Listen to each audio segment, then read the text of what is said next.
The next case for discussion is the case from the Dara Singh Girls High School versus the state of Uttar Pradesh, where the concerned issue on Section 2H was whether a private aided school is a public authority. Now, interestingly, we know that across the country, schools are either established by the government and they are known as government schools, or they are established by private entities but aided by the government. Once there are these private schools that are aided by the government, they definitely should be covered as public authorities because it is the utilization of public funds and the accountability that is required under the Right to Information Act. However, please note there are certain institutions that are private unaided schools as well. They may get some recognitions from the government bodies like CBSE, ICSE and others, and those institutions to be determined as public authorities can also be challenged because finally some of these schools, though they are not aided, have to provide information to certain organizations in the government, including the Department of Higher Education and so on and so forth. So the schools will definitely be treated as third parties in those instances. However, in this case, the petitioner was an institution recognized under the UP High School and Intermediate Education Act of 1929. And the school, though it was a private management school, was receiving grant in aid from the state government.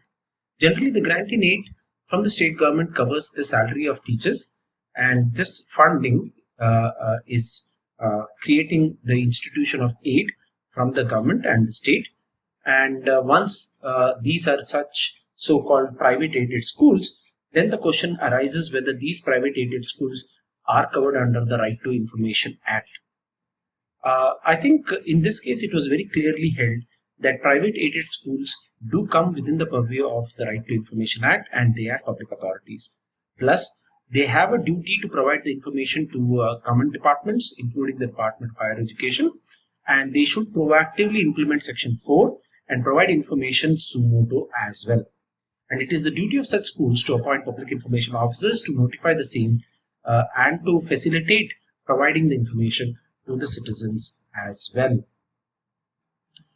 Now, if I can continue this same discussion, another issue was about how does this grant in aid operate? Should it be yearly or should it be one time? Suppose it is a grant that was provided at a very initial stage. Can then it be considered to be brought under the domain of public authority?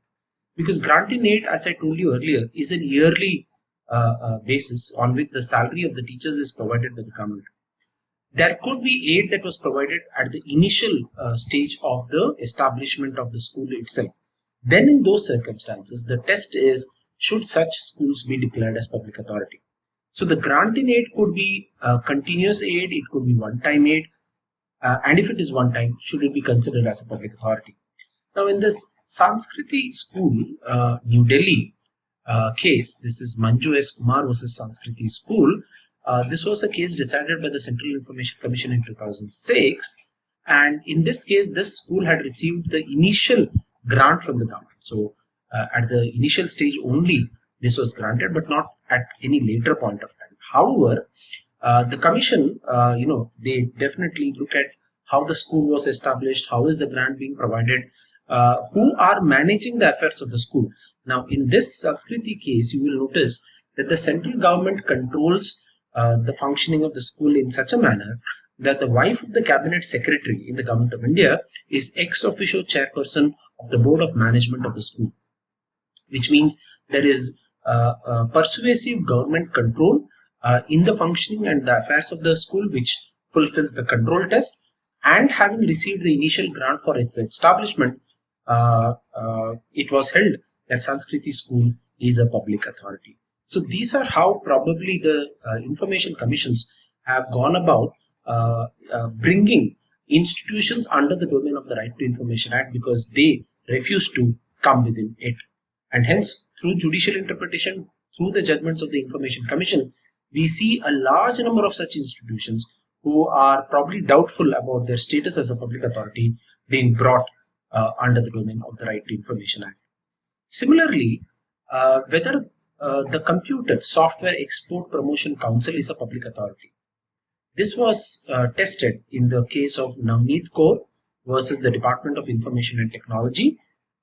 This was a case decided in 2006 by the CIC, and in that case the commission said that the Software Export Promotion Council is a trade facilitation organization, and it's an organization that receives substantial finance from the government and is subject to administrative control by the government through its audit, through the reports, and through the functioning of certain assignments that are actually given to the Software Export Promotion Council.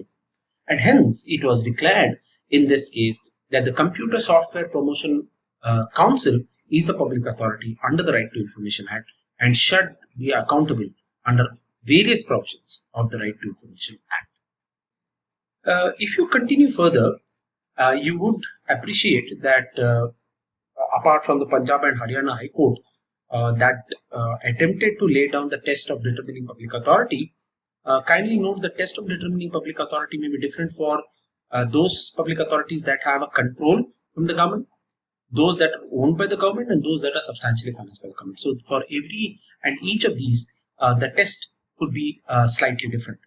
Now, the Madras High Court in Tamil Nadu Newsprint and Papers Limited versus the State Information Commission, the court observed that since the RTA Act wants institutions to be public authorities, the government must substantially finance such public authorities, and they should, after financing, exercise a fair degree of control over its affairs. However, please note, if there is finance and fair degree of control, it is not necessary that the government must be a majority shareholder in that institution. So substantial finance does not mean a majority stake. It should be finance plus control, and that should be sufficient for the institutions to be declared as a public authority. The court held in this case that whether or not the government exercises controlling stake is immaterial, right? So it is important that the government must decide after it finances an institution what degree of control it has on those institutions, and this will be perused.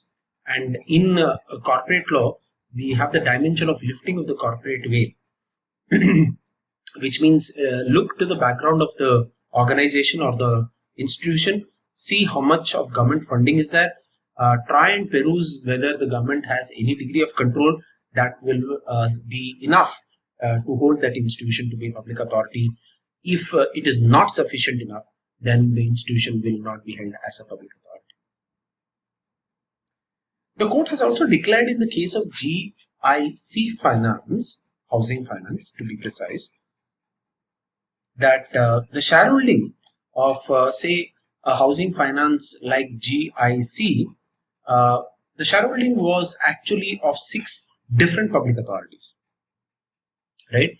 And because the 6 different public authorities had 47.68% of shareholding, they had a fair degree of control over the Housing Finance Limited.